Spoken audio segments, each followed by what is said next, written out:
If you can join!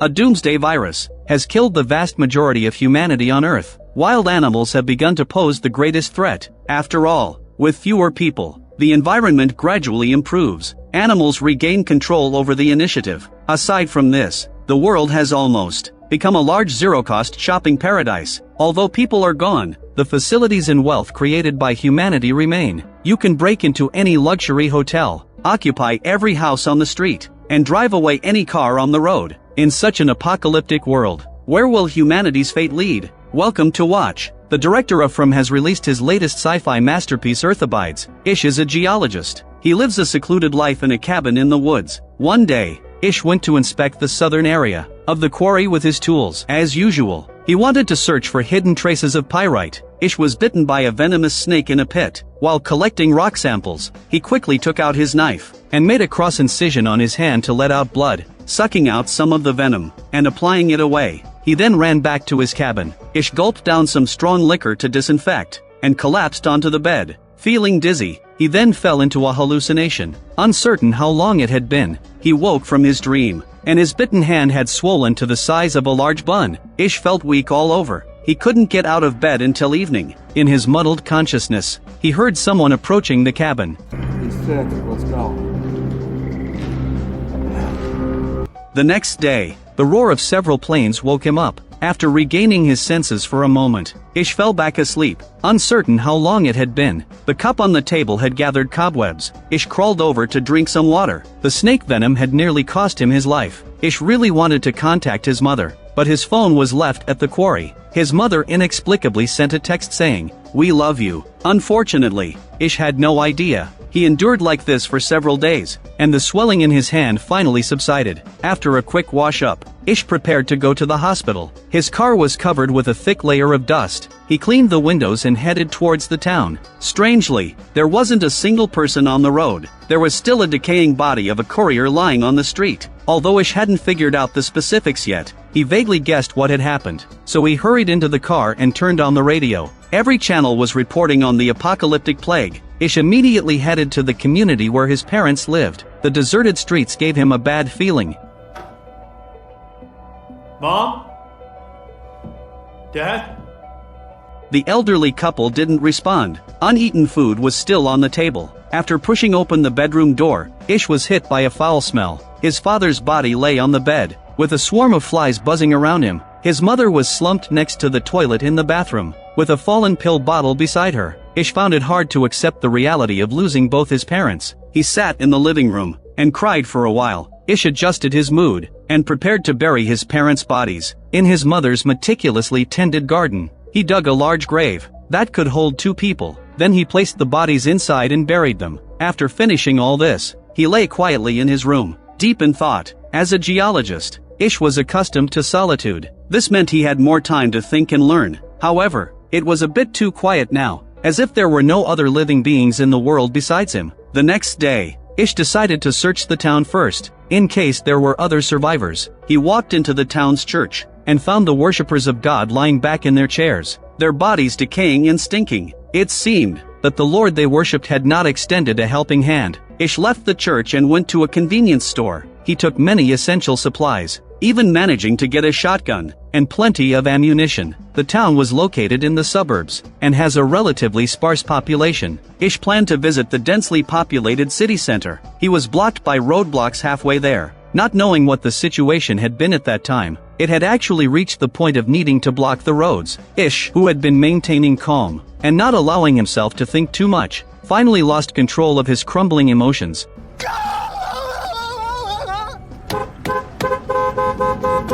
Of course, life still had to go on. He took a long detour to the city center. Ish didn't see the shadow of the city until it was dark. The colorful neon lights illuminated the sky, but the streets were still empty. The contrast between the bustling skyscrapers and the deserted roads was stark, which truly made Ish feel disoriented. He walked into the luxury hotel on the street. Usually this place is always crowded. Now there is only the sound of the game console. Where the fuck is everyone? Hello? Ish made his way to the top floor. He soaked in the hot tub to relax, and then went to the bar naked to find a drink. Since everyone was dead, Why bother with clothes? Ish felt a sense of reckless defiance. Make mine a double. Oh. We frightened you. Aren't all humans extinct? Is it too late for him to crawl into a hole now? The blonde woman didn't care about Ish being naked, but asked the man next to her, named Milton, to help find a robe. Ann and I met here, truth be told.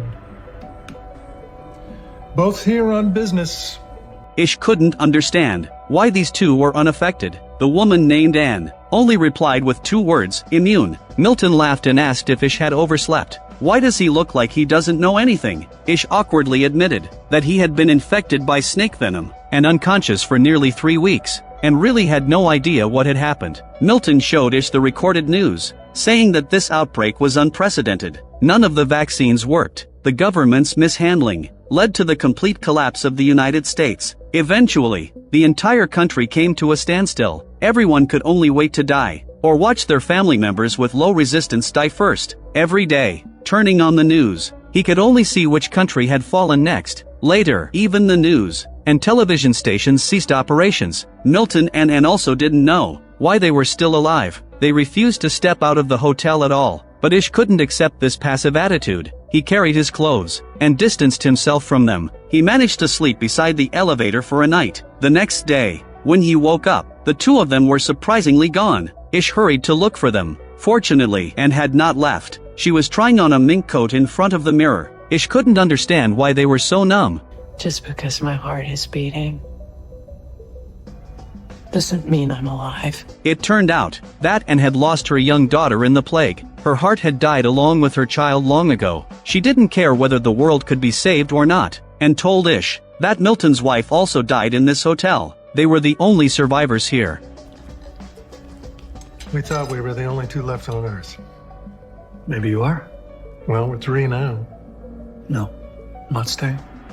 With such a large America, there must be other survivors. Milton wanted Ish to reconsider, saying that the generator here should still run for a few weeks. The food and water supply would last us until the end. When he mentioned the end, he revealed a handgun tucked at his waist. The implication was clear. Once the supplies ran out, Milton and Anne would end their own lives. Ish explained that the outside world was vast, and that supplies from various places could sustain them for many years. Just the stores on the Las Vegas Strip could last them a decade. Why must you waste away in this hotel? But these 2 didn't want to live at all. When a person loses the only thing they care about, living is worse than dying. Ish didn't waste any more time with them, and left the hotel alone. It seemed that the 2 of them had made their choice. To vent his emotions, he sped down the empty road.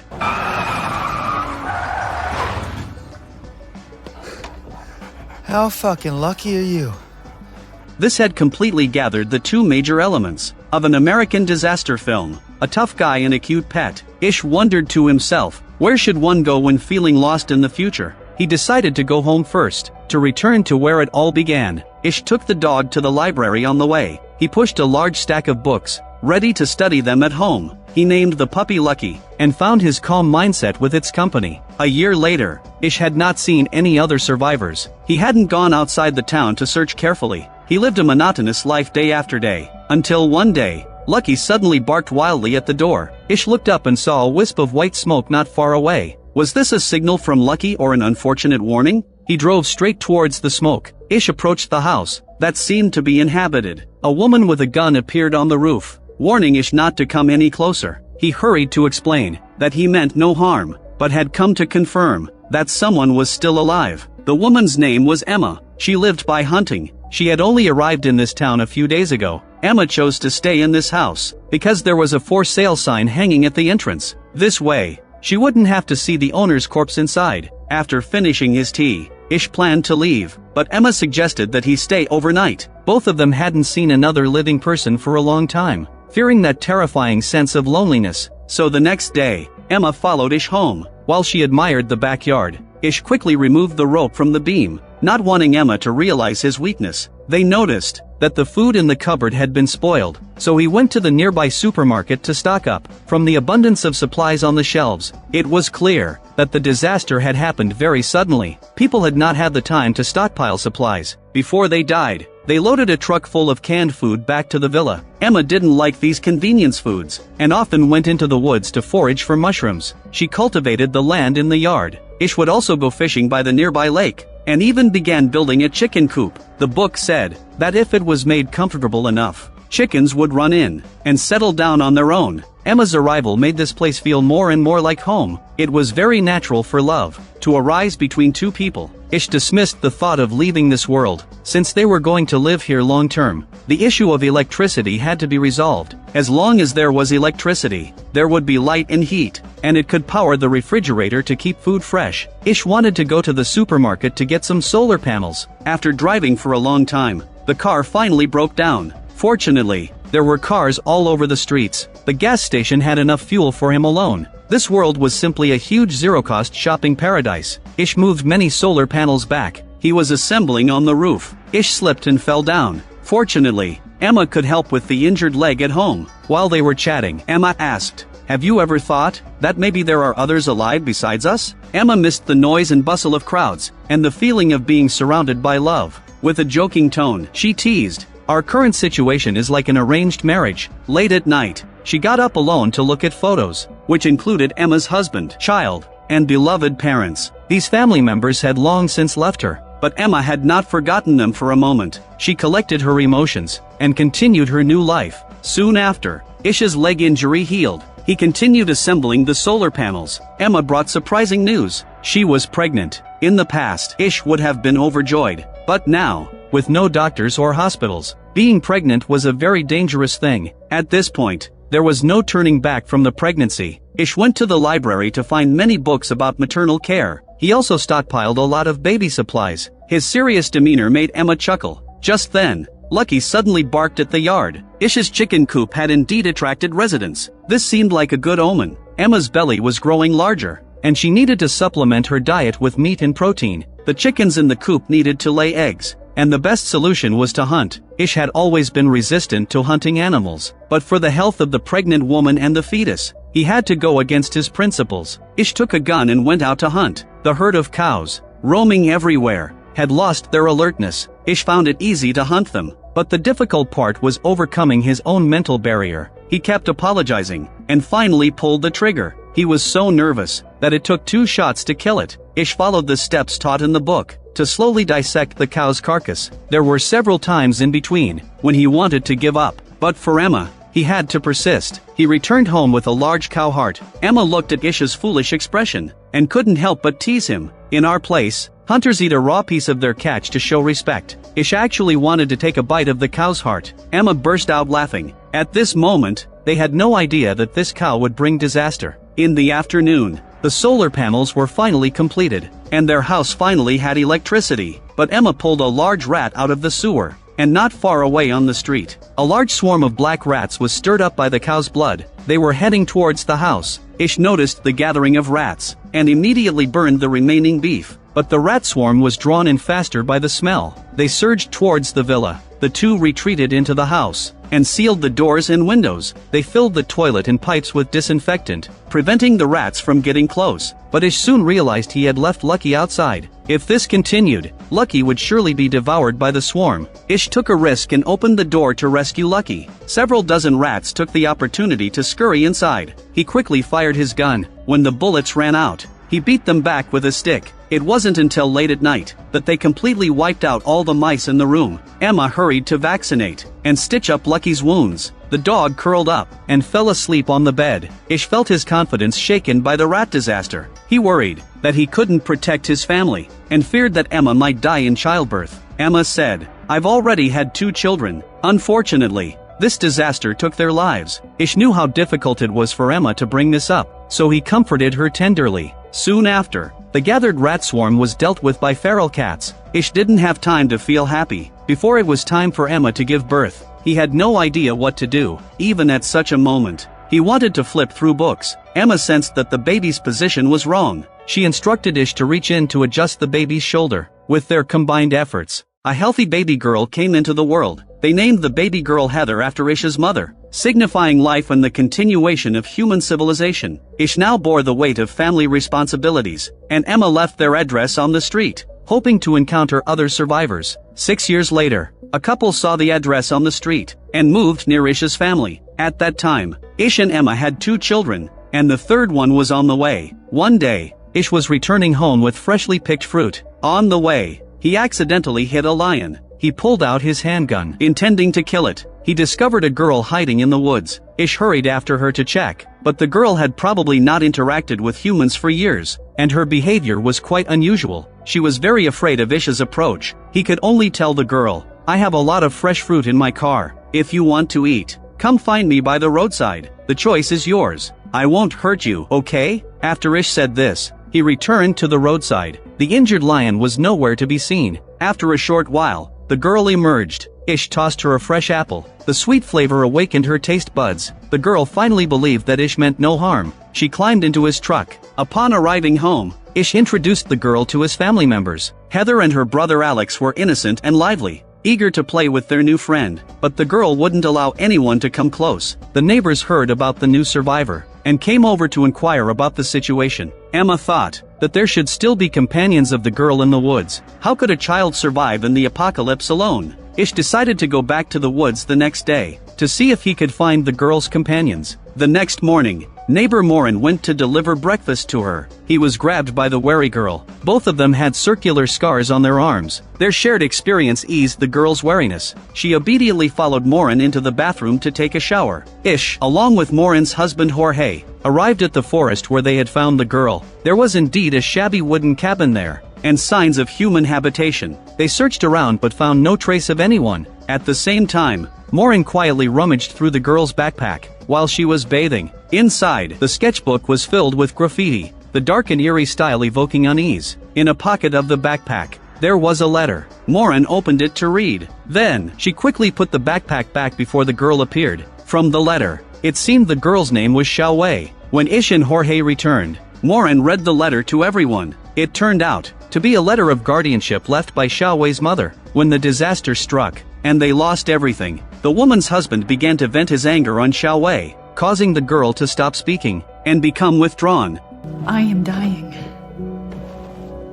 There is nothing I can do to protect her anymore. So if you find her alive, please don't tell her no. Be her yes. The adults felt a mix of emotions. Morin and her husband decided to adopt the poor Xiao Wei. Soon after, Ish and Emma's third child Joy was born. They didn't have to leave home for work, nor worry about making a living. They could spend 24 hours a day with their children. A whole year passed in the blink of an eye. Everyone gathered to celebrate Joy's first birthday. Compared to the apocalypse, this place felt more like a paradise. The alarm bell in the yard suddenly rang. Everyone quickly brought the children inside and handed them over to Morin for safekeeping. Then they grabbed their weapons and went out to patrol. Jorge speculated that perhaps Xiao Wei's family had come looking for her. The newcomers were 3 young adults. They didn't know Xiao Wei. They approached the villa to look for a lost son. A boy ran out of the woods. Emma and the others saw that they were not lying and finally lowered their weapons. All 3 were from Oregon. On their way through the town, they saw the address Emma had left and decided to come by and take a chance. The youngest girl among them was a surgeon. She had come south to look for survivors. In Ashland, she met Isla and Jean and decided to travel with their family. Morin increasingly felt that Jean looked familiar. She suddenly remembered that he was a somewhat famous singer. Morin had even bought many of Jean's records. Emma noticed that Jean's son Ian looked very tired and offered them a room to stay in. After everyone went back to rest, Ish couldn't help but blame Emma. "Why did you leave our address on the street back then? These people have weapons. They can't just casually stay in our home." Emma told Ish not to be too sensitive. Isn't it a good thing for the kids to have more playmates their age? Moreover, over the years, they had been helped by good neighbors like Jorge and Morin. Ish didn't want to make his wife angry, so he swallowed his dissatisfaction. The next day, Ish gathered everyone together. They paired up to search specific areas for supplies. Food, cleaning supplies, and solar batteries were all necessities. Ish kept reminding them to be careful of lurking beasts on the road. The female doctor couldn't help but ask, "Why are there no medical supplies on the supply list?" Ish replied that those items had been cleared out years ago. As the group just arrived in the city, they saw a wild buffalo. They got out of the car and walked into the store. Ish teamed up with the singer's husband, Isla. He was a nightclub owner. Ish didn't like him at all, but the owner loved his singer wife dearly, and even found her a guitar. When everyone gathered near the car, fully loaded with supplies. Only the female doctor hadn't returned. It turned out she didn't believe Ish's words, and ran into the hospital alone to search for medication. Just then, a wild wolf dashed in. She nervously grabbed a fire extinguisher, and sprayed it directly at the wolf. She successfully drove the beast away. The female doctor accidentally spotted a locked room. She violently smashed the lock open, and indeed discovered a lot of drug reserves. The female doctor excitedly gathered with everyone holding medication. However, Ish reminded her not to act on her own. Even if you really want to find supplies, you should let everyone know. In the evening, everyone sat together to celebrate the day's harvest. The singer held her guitar and performed live for everyone. Music and laughter brought everyone closer together. Ish also temporarily lowered his guard. When the night was deep and quiet, the singer secretly began to drink. She wanted to use this to get rid of the baby in her belly. Ian had already exhausted her. The singer didn't want another burden. Tell Ezra he won't understand. Okay.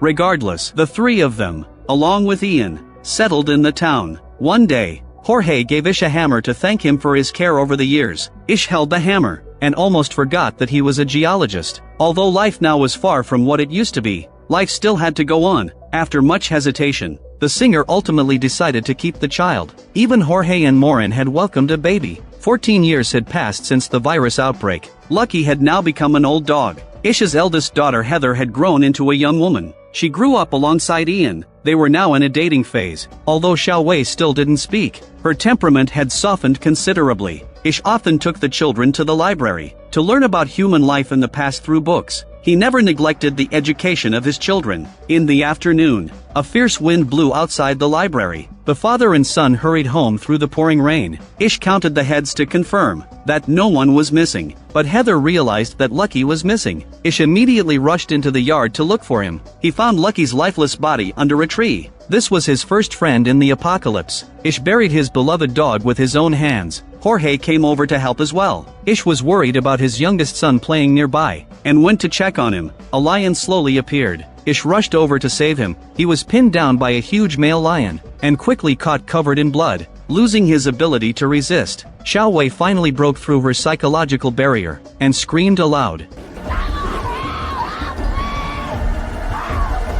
Fortunately, everyone heard Xiao Wei's cries, and rushed to the scene. They saved Ish from the jaws of the beast. There was a surgeon on the team. She did her utmost to stabilize Ish's vital signs. Emma wanted to do something for her husband, so she grabbed the shotgun, and returned to the scene, followed the trail into the forest, and directly killed the lion. Before long, Ish regained consciousness. The female doctor confessed that she had dropped out of medical school in her first year. Strictly speaking, she wasn't really a doctor, but to avoid being abandoned by her companions. She never clarified this point. This time, she personally saved Ish. It felt like she had received some form of redemption. She finally caught up with herself in the lie. Soon, 3 years had passed again. Joy had become an excellent diver. He always brought back a bountiful catch. Eldest son Alex could see that his father really liked Joy, which made him feel a kind of unspeakable jealousy. As for Heather and Ian, they were very much in love. The two young people often strolled around the city. They were full of curiosity about the world. Before the apocalypse, the dull town could no longer confine their youthful spirits. Heather had always wanted to see the outside world, so after returning home, she told her mother about her idea, and promised to return before winter. Emma ultimately agreed to her daughter's request. Ish was very reluctant and worried in his heart.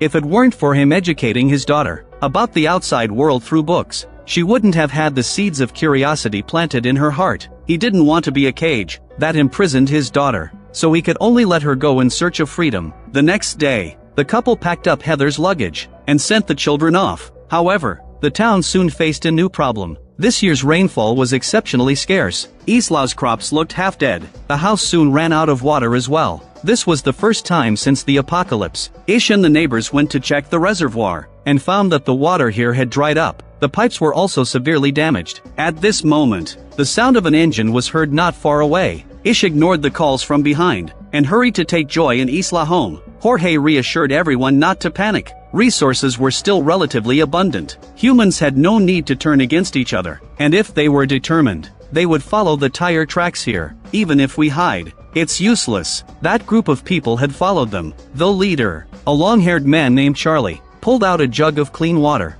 he indicated that he meant no harm. They had a complete set of well-drilling equipment, and could help Ish's family dig a well. Emma decided to trust them, and invited them into their home for dinner. Ish couldn't help but remind Charlie that digging a well here wouldn't be easy, because there were very solid rock layers underground. Charlie replied that they had their electric drills and air compressors, and believed they could finish the job in 3 days. As payment for the drilling, Ish only needed to provide food and fuel. Both parties raised their glasses to reach an agreement. After reaching a cooperation, Charlie instructed his companions to get to work. He and Ish went hunting in the forest to improve their diet. The two quickly spotted a wild deer. As Ish was aiming, Charlie pulled the trigger from behind and killed it in one shot. He was quick, accurate, and ruthless. Clearly, he was an expert. This made Ish a bit worried, and suspected whether his training subjects, besides beasts, also included humans. In the evening, everyone gathered together for dinner. Someone noticed that Charlie had many scars on his hands, so they asked about the origins of those scars. But Charlie was evasive in his response, and cast a leering glance at Xiao Wei. Ish increasingly felt that this person wasn't simple. In the ensuing conversation, Charlie revealed his strong worldview. He believed in the survival of the fittest, that only the strong could survive. This was entirely different from Ish's way of handling things. Although he didn't trust the stranger, his eldest son Alex really liked Charlie. He insisted on learning well drilling from him. But I can't remember the last time that you've wanted me to do anything with you. It's always Joey. Even Emma thought Ish was being too sensitive. He panicked every time he met someone new. But everyone had never meant any harm. Even the female doctor had saved your life. Just as the couple were arguing about this matter, things were not going well for Charlie. They had only one drill bit left to use. If they couldn't find water, their efforts would all be in vain. Fortunately, the following work went very smoothly. Charlie quickly became one with everyone. His friends and son all revolve around him. Ish felt like his position was being replaced, so he ran into the forest to clear his mind. As night fell, Charlie stepped outside to smoke. Coincidentally, the singer was also awake. He approached her to strike up a conversation. Charlie said he had seen her concert in Salt Lake City. Under the moonlight, the atmosphere grew increasingly intimate. The singer quickly changed her tone. She said, "I should return to my family." Ish finally returned to the villa. Emma saw him covered in dirt, and complained about Ish wandering alone in the forest. What if you got bitten by a beast? What were you looking for out that far? Myself, I think. Had to get lost to find himself. The next day, the well drilling work was nearing completion. Charlie lived up to expectations, and struck clean water. Everyone gathered together and cheered. Ish pulled Charlie aside, and asked when he would leave. But the latter suddenly changed his mind, and decided to stay longer. Ish felt that everything that belonged to him was slipping away. In the evening, everyone held a party to celebrate the successful well drilling. Everyone was very happy. Only Ish felt out of place. Charlie naturally became the center of attention. Ish couldn't sleep well all night. He suddenly saw Charlie leaving Xiao Wei's room at night. There were still sounds of the girl crying inside. Charlie's wife watched the scene with cold indifference. It seemed she had long been used to it. Xiao Wei had unfortunate experiences in her childhood. Now the tragedy was repeating itself, and her mental state was concerning. It was then that they realized Charlie was a predator. He traveled from one place to another, constantly looking for prey to exploit, taking pleasure in preying on the weak. Now they had caught the interest of this pervert. Even if they drove Charlie away, he would eventually return for revenge. At a critical moment, Emma made a decisive decision. We have to kill him. Ish was the first to stand up in support, but the others felt that killing was simply too insane. Everyone was afraid that taking this step would cause the hard-won order to collapse. Moreover, this matter couldn't be put to a vote. If they wanted to avoid blaming each other in the future, they had to make a unanimous decision face to face. The singer had been flirted with by Charlie, and knew that this man was not a good person. Moreover, he had also violated Xiao Wei. After discussing, they finally made up their minds to take action. Ish took a hammer and knocked on Charlie's RV. Charlie knew he would definitely come to settle the score. He wasn't afraid of Ish at all. Charlie even provocatively said, "If you die, I will help take care of your wife and kids." Charlie thought everyone was on his side. Little did he know, the next moment Emma and the others appeared. They all raised their weapons at him. Ish stopped talking, and smashed him with a hammer. We had to. It was Ish's first time killing someone in his life. He spent the entire night in the bathroom cleaning up the blood. He didn't dare to tell his son the truth. Moreover, this matter was far from over. After all, Charlie had many accomplices. they would soon discover the fact that their leader was dead. Emma and the others decided to start with Charlie's wife. They didn't hide anything, and directly said Charlie was already dead. The mistakes he made are unforgivable. I understand. You understand. I know you do. Charlie's wife quickly accepted the reality. She had always detested Charlie. She had only endured him to survive. Having overcome this hurdle, the rest would be easier. Ish led the others to surround the outsider's RV. He bluntly stated that they could either split from Charlie and settle down peacefully, or pack their bags and leave this place quickly, except for Charlie's lackey, the curly-haired man. Everyone was willing to stay in the community. They were already tired of Charlie's tyranny. The curly-haired man drove away alone. Just as everyone was about to breathe a sigh of relief, he suddenly turned back halfway, because the curly-haired man knew that he couldn't survive on his own. To prove his sincerity, the curly-haired man voluntarily handed over the knife on him, but Ish would no longer accept dissenters. He offered the knife back to the curly-haired man and urged him to leave this place quickly. 3 more years of peaceful days passed. The earth became vibrant and full of life. For it, the extinction of humanity was more like a purification process. Joy became increasingly clever as he grew older. He even built a simple flying machine with his own skills. Alex was still very jealous of his genius brother. He almost took all of their father's attention. In the evening, Ish read Joy a bedtime story, as usual, but his son looked pale and cold all over. Initially, Ish thought it was just a common cold, but that night, Joy fainted from a high fever. Additionally, adults began to exhibit similar symptoms. The female doctor knew very well that the doomsday virus had returned. Years ago, Ish had slept one night, and the world fell into despair, so he was unaware of the virus's severity. The number of infected in the community grew. Ish tirelessly cared for his youngest son. In his fatigue, he even saw Charlie. Could this be the consequence he had to bear for his intentional killing? The next day, Emma woke the sleeping Ish. She said their eldest daughter Heather had returned, but Ian had died on this trip. This made Heather realize how precious family was. She vowed never to leave her parents again. Ish didn't want to continue waiting idly. The town's medicine had been completely scavenged. He planned to try his luck in the neighboring city. Ish carried his bicycle beyond the roadblocks and headed toward the unknown city. The hospital building was already covered in vegetation. Ish entered with a flashlight, searching each room. Charlie's ghost seemed to follow him, as if he had to take a life away from Ish before giving up. He ignored the hallucinations and continued to search for drugs, and unexpectedly found a prayer room. I don't know what you want. Don't take our children. Take me. Take me instead of my son. Ish couldn't imagine what he would become if he lost his son and his friends in the community. During the time Ish was out looking for medicine, Heather recounted what happened after they left to Ian's mother one by one. The two drove north, but they didn't see any living humans. Although they had agreed to return home by winter, they were completely dazzled by the vast world. They had to keep postponing their return home. They continued forward along the coastline. They soon discovered that every deserted town was marked with red arrows. To figure out what this meant, the two simply followed the direction of the arrows. Unfortunately, no matter how far they went, they found no traces of civilization. Heather finally made up her mind to go home. That day, she found a Pacific yew tree on the road. This tree was full of treasures, capable of healing open wounds and stubborn coughs. Heather directed Ian to collect the leaves, while she went to see if there were more elsewhere. They had not gone far when they saw a homeless man. The two worried that this person might harm them, and decided to head home immediately. The homeless man suddenly lunged out,